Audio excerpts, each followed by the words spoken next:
How we doing, YouTubes? It's already been like a whole month since Neon Dynasty was released, and we're all bored, right? Thankfully, a new spoiler season is right around the corner. Okay, what we know so far about New Capenna is it will be the 90-second expansion set focused on the family-friendly theme of urban gangsters and organized crime.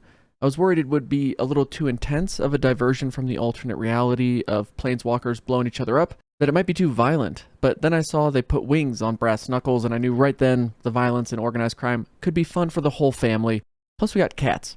Perfect. And all we know about New Capenna is it is a city on a new plane, and it is ran by 5 crime families. We don't know the name of the plane or anything else really. It's just very organized crime, you only know what you need to know type of deal. From a set perspective, we know some of what's going on, the Triome cycle, those 3-color fetchable lands that you can cycle that we first saw in Ikoria. That is being completed. Very cool. Constructed and Commander players alike are rejoicing over these being printed. They look awesome, as do the basic lands in the set. These look very cool, especially the mountains. But I want to know, which is your favorite? Which one are you most excited for? Actually, just let me know, like, what basic lands from the last couple of years are you using, like, in your Commander decks and such? Because it seems every set has amazing basics, and I don't even know what to use anymore. I pretty much just use the basics from that set that match the Commander. I think that's my norm going forward.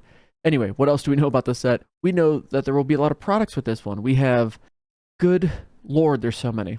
I suppose the biggest highlight is there will be 5 commander decks, like we saw with Strixhaven, and each of the 5 crime families that run the city of New Capenna get a commander deck, I assume. Man, that's just so many products. Moving on, as someone who loves draft, you may rejoice to hear that Mark Rosewater said in the Streets of New Capenna blogatog stuff that he posts that this set will play similar to Khans of Tarkir, where the 3-color focus is more the norm for drafts and sealed, but also that's a huge bar to set, because if you talk to any veteran player, I bet they will say Khans was an amazing draft environment. I can't wait to enjoy drafting this set for like a whole week before we start talking about the next set spoilers. That's going to be a really good week. I'm kidding. It's going to be like 2 weeks. Now let's dive into our 5 families. The 5 families are Obscura, Maestros, Riveteers, Cabaretti, and Brokers. We also have what are presumably the 5 pictures of the mob bosses. So let's line them up with their tricolor land and get all the warm and fuzzy feelings out of the way for these heads of crime family households. Now, Brokers are banned colors, which is interesting. I'd expect black to be in the color pair because a majority of cards that have Broker in the name have black in their casting cost, but that theme is not followed here. Spara is here to show us where to sign on the dotted line. We can assume the brokering is not related to them brokering advantage through things like blood, but based on the 1 card we've seen spoiled, there's going to be something around 1/1 counters. And a prediction I do have is there's going to be new extort cards printed. There's only been, I think, 15 so far in Magic, and I bet we get a couple more in Streets of New Capenna.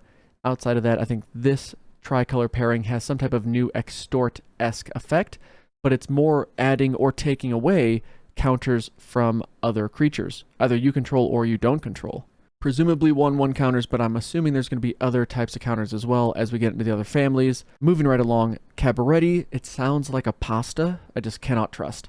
And they are the Naya colors. Jetmir has a wonderful garden where he grows all his spices for those pasta dishes. And this cat-focused tribe is all about eating pasta and making meatballs. Their new mechanic, I'm going to say, is called Feast. And on ETB, we either create a pasta and meatballs token, or we consume one.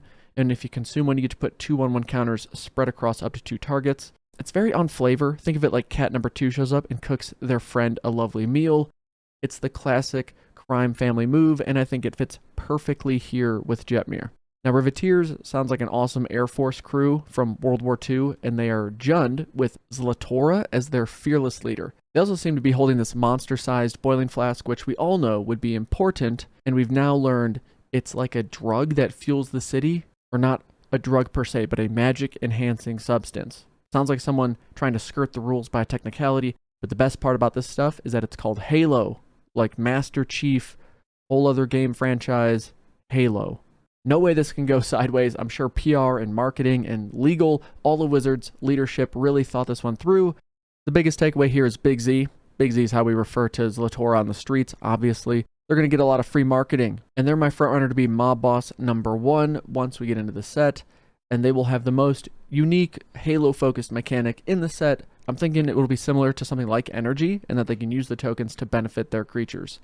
Now moving on to Maestros, they are Grixis, led by Xander, and well, I guess everyone needs villain theme music, and Xander is just the demon minotaur guy to do it. I'm not sure what race Xandar is, but I'm hoping he's a demon minotaur, and he also seems like a guy that likes to sing on his way to work, and that he really wants to win another Grammy, or whatever New Capenna's Grammy equivalent may be.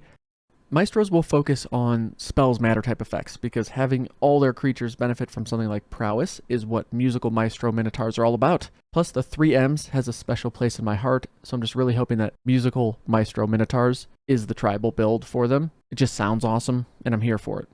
Then Obscura, they're Esper, and will bring Sphinxes, with Rafine being their leader, back to the forefront. One weird thing about Rafine is that he signs everything in blood for some reason. No names, just blood. Very awkward at the grocery store when the clerk asks, sir, would you please sign this? He just nods approvingly, slices open his hand, slaps it on the receipt, and walks out. Sorry, flies out. Sometimes you just gotta stab yourself in the hand. You know, it's the classic sword into palm payoffs we see so much of in Magic. I'm hoping their new mechanic is something that costs us life but deals more to our opponent or makes the impact to them exponentially worse, kind of like a little sacrifice to get ahead. It seems like an obscure way to win, right? But those are the families, those are their big scary overlords all hooked on Halo or trying to keep everyone else hooked on Halo. Zlatora, though, definitely hooked.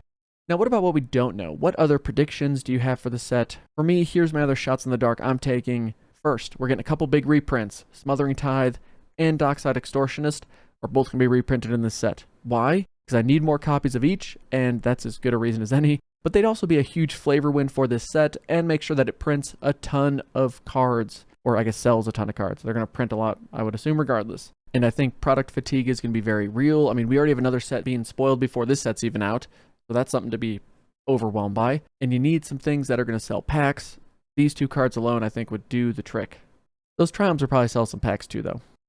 My other prediction is that we will have another Phyrexian Praetor show up here.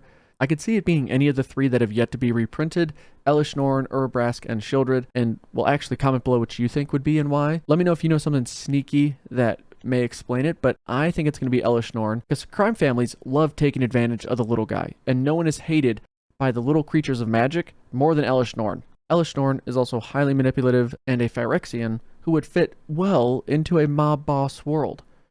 Now, besides the Phyrexian Praetor thing, we know someone else is here. Elspeth has also traveled to this plane, and I'm thinking she's going to drag another planeswalker with her. Do you remember who is hunting her? I'll give you a hint. Their colors are, or were at least, white and green. Any guesses? Calyx will make his second appearance here, doing whatever he can to finally catch Elspeth in Streets of New Capenna. Maybe he'll be the one wielding the brass knuckles with wings thing.